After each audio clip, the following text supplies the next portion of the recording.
Alors, Marie Van Rijn, bonjour. Bonjour. Cécile Rowe, bonjour. Merci à toutes les deux d'être sur le plateau TV78 pour ce VIP que l'on va vous consacrer.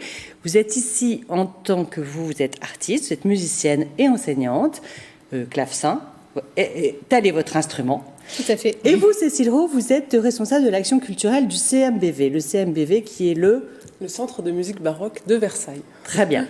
Voilà, donc vous êtes là pour nous présenter un événement qui est un petit peu démarré, qui va durer sur toute l'année scolaire, j'entends, c'est-à-dire un événement qui s'appelle 4 saisons de clavecin. C'est une résidence extérieure, voilà.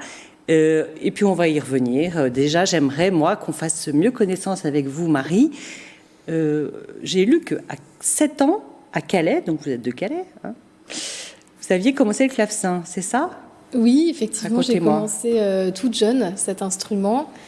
Et évidemment, hein, comme à cet âge-là, au départ, c'est tout à fait de l'ordre du loisir. Et puis c'est quelque chose qui m'a quand même très bien occupée et beaucoup plu et de plus en plus intéressée. Et donc maintenant, ça fait une dizaine d'années maintenant que j'en fais mon métier. D'accord, mais alors, ma question c'est comment à 7 ans on dit tiens, j'ai envie de jouer du clavecin ? C'est quand même un instrument un petit peu désuet ou enfin moins banalisé que la guitare ou le pipeau. On est d'accord qu'il est moins connu que le piano ou le violon, oui. Mais c'est pas du tout désuet parce qu'au contraire, la musique ancienne, ça revient depuis vraiment déjà pas mal d'années. Et vous en écoutiez à 7 ans du baroque ? Oui, alors j'écoutais toutes sortes de musiques. Vous ne me dites pas tout. J'étais dans une famille très mélomane, pas musicienne, mais très mélomane. Oui. Donc ça allait de John Baez aux Beatles et au concerto brandebourgeois. D'accord, très riche.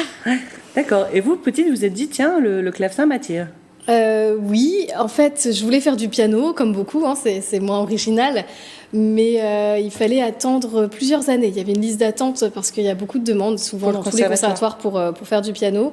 Et j'avais la chance qu'il y ait un professeur de clavecin qui soit d'accord de ne pas attendre la règle obligatoire des 2 années de formation musicale avant de se mettre vraiment au concret à la pratique de l'instrument.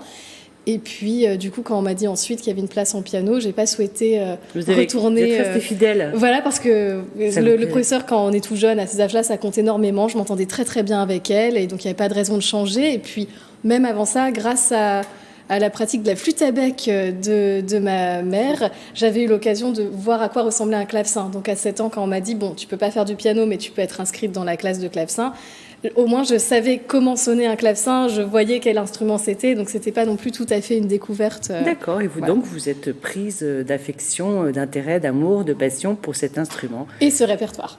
Et ce répertoire, à savoir la musique baroque. Qu'est-ce qu'il y a ? Il y a Marin Marais, il y a Élisabeth Jacquet de la Guerre, qui était la grande, pas la grande amie, mais qui était très très aimée et prisée de Louis XIV, c'est ça ? Oui, il l'a protégée, il l'a toujours soutenue dans sa carrière. Elle était compositeur aussi ? Louis XIV ? Non. Élisabeth, elle était compositrice. Oui. Ah pardon, oui, du coup, je pensais qu'on parlait du roi. Oh là là. Il n'y en a pas beaucoup. Ouais. Et alors, qu'est-ce que c'est que la basse continue ? Parce qu'il y a clavecin et basse continue. Ce sont deux instruments différents ? Alors, c'est le même instrument, mais la basse continue, en fait, peut être interprétée par un ensemble d'instruments, pas seulement par le clavecin. Donc, la basse continue, c'est une des pratiques des clavecinistes dans le cadre de la musique d'ensemble. Quand ils sont dans un orchestre ou dans un ensemble, c'est la façon à partir d'une ligne de basse, on va écouter, la basse continue. Ok, on va écouter une petite vidéo, vous nous expliquez ça très bien, professeur. La basse continue, c'est un des grands bonheurs du claveciniste, je dirais, parce que c'est ce qui lui permet très vite de jouer au centre d'un ensemble, de jouer en groupe, que ce soit en petite formation de musique de chambre, ou en plus grande formation orchestrale, avec voire des solistes et un chœur également. Une basse continue, c'est aussi un travail complet et à part en tant que claveciniste, parce qu'il faut se renseigner sur comment on joue une basse continue en Allemagne au XVIIIe siècle, ou comment on l'interpréterait dans un style français à Paris. Alors, dites-moi, ces vidéos, il y en a plusieurs qui sont accessibles. Ces petites vidéos explicatives, vous les avez faites dans quel but ? C'est récent ? C'est dans le cadre du CMBV ? En fait, c'est dans le cadre des Arts Florissants. C'est eux qui m'avaient demandé. C'est un orchestre et ensemble de musique ancienne. Auquel vous appartenez ? Et ça fait pas mal d'années que je participe à leur projet, que je travaille pour eux. Et c'est eux qui m'avaient demandé pour la Philharmonie et pour présenter aussi le clavecin Goujon, qui fait partie des collections, le clavecin qu'on a vu sur la vidéo précédente. C'est eux qui m'avaient demandé de faire ces petites vidéos sur différentes thématiques. D'accord, je comprends. Voilà. Alors, revenons à nos moutons du pays houdanais, Cécile Rowe. Qu'est-ce que c'est donc 4 saisons de clavecin, c'est donc le nom de la résidence actuelle à laquelle vous êtes conviée, que vous animez, on va dire. Pas toute seule, mais principalement. Dites-moi un peu ce qu'il en est, s'il vous plaît. Alors oui, c'est la première résidence d'artistes qu'organise le Centre de musique baroque de Versailles en territoire rural. Et l'idée, c'était donc de faire connaître une jeune artiste, et le répertoire de la musique française, qui est le répertoire qu'on défend, nous, au Centre de musique baroque. Et donc, Marie, tu es envoyée en mission voilà, sur le territoire houdanais, le pays d'Houdan, donc, qui est une communauté de communes donc, dans laquelle il y a la ville de Houdan, mais il y a aussi la ville de Richebourg, avec laquelle, d'ailleurs, on y va tout à l'heure, dans une école primaire, et puis d'autres petites communes, Boisset, Civry, Gresset. L'idée, c'est à la fois que Marie, entourée d'autres artistes, travaille donc à la création d'œuvres artistiques. Enfin, voilà, elle répète des programmes. Qui est une production. Tout à fait. Donc son travail d'artiste, et aussi qu'elle en fasse profiter, en tout cas qu'elle en profite pour faire toucher cette musique-là aux habitants qui ne connaissent pas ou mal ou peu, et le répertoire et l'instrument, puisque c'est quand même le clavecin qui est au centre de la résidence. L'idée, c'est vraiment de rencontrer plein de types de publics différents. En fait, donc c'est vous qui allez à l'encontre du public. Voilà. Vous leur proposez donc des masterclass, vous leur proposez...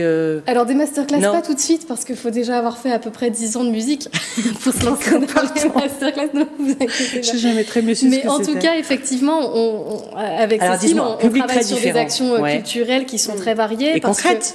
Voilà, puisque j'ai rencontré déjà dans tout le début de résidence des collégiens. On a travaillé avec 2 collègues avec 2 classes de collégiens. On a aussi différentes écoles primaires qu'on va suivre et en fait concrètement le travail d'artiste en résidence, c'est comme disait Cécile, de répéter, d'imaginer, de construire des programmes, mais ces répétitions, elles sont ouvertes. Si elles se font sur un territoire précis ou dans un lieu, c'est pour justement dans une école, dans un hôpital, au lieu d'être au théâtre ou dans un conservatoire ou dans des lieux habituels finalement de la pratique musicale, ça se passe ailleurs, parce que ça permet aussi du coup à différentes personnes de passer devant la salle, de voir qu'est-ce que c'est un clavecin, et puis on planifie aussi des moments de rencontre et d'ateliers plus concrets aussi. Donc par exemple, par exemple, en fait, donc des ateliers déjà de découverte de l'instrument, parce que comme vous mentionnez, c'est vrai que c'est pas très connu par rapport à d'autres instruments.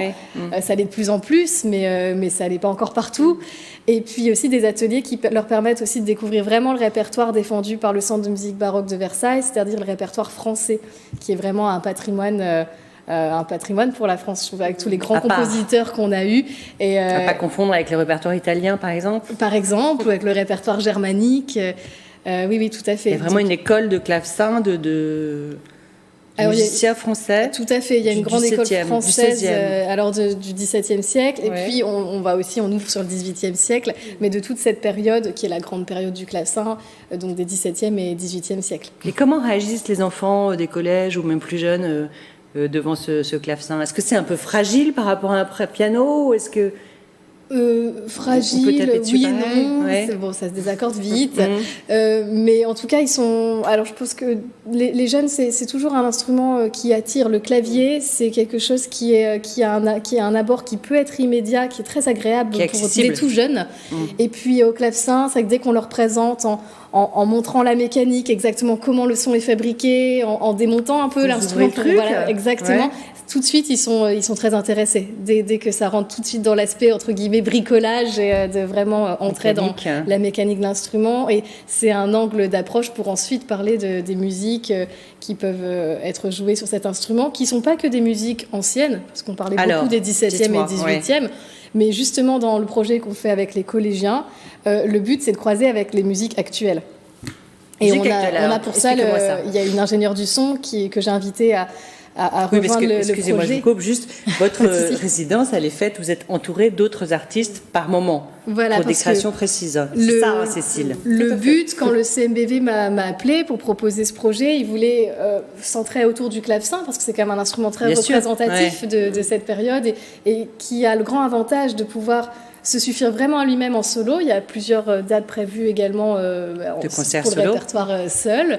Et puis c'est un instrument très sociable parce que c'est, comme on disait par la pratique de la basse continue, un instrument qui va soutenir, se marier, accompagner beaucoup d'autres instruments, enfin tous les. D'accord. Donc là, pour en revenir à notre musique plus contemporaine, vous avez fait appel.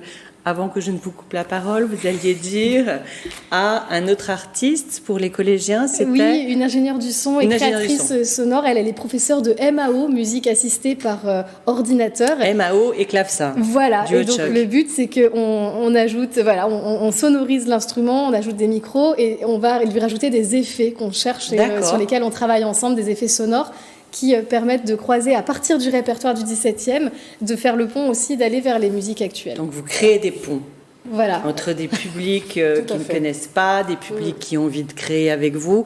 Et comment voir alors ce résultat par exemple ?